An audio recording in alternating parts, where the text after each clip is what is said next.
பசின்னு வந்தவங்களுக்கு நீங்க சாப்பாடு போடணும்னு நினைக்கிறீங்களோ அன்னைக்கெல்லாம் நான் உங்க கூட இருப்பேன்.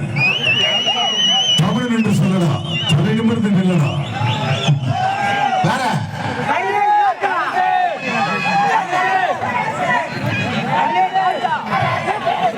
பாட்டு கீழே உட்காந்து எஸ்கே வாய்ஸ் சொல்லணும். அப்புறம் சிவகார்த்திகை அந்த மாதிரி கேட்டு போடுவேன். நீ பாட்டு கேட்டு போயிட்டேன்னு வச்சுக்க, 10 பேர் அதே வாய்ஸை கேட்டு கூட நின்றுப்பாங்க. நான் எதுக்கு சொல்றேன்னா, தனுஷ் கேட்கறேன் பார்த்தா, அவன் ரொம்ப நேரமா ரொம்ப வெறி கொண்டு பார்த்துனுங்கிறான் டான்ஸ். அவன் அந்த டான்ஸ் அவன் பார்க்கும்போதே தெரியுது அவன் உள்ளுக்குள்ள ஏதோ ஒன்று ஊறினு இருக்கு. சொல்லலாம் அவனுக்காக ஏதோ ஒன்று செய்யணும். சரி, இப்போ நான் பேசுறது இருக்கட்டும். எத்தனை பேர் என் கூட மேடையில் வந்து பேசுறது கிடையாது? கத்தனால யாராவது ஒருத்தர் மேடைக்கு வரணும். யார் வரா?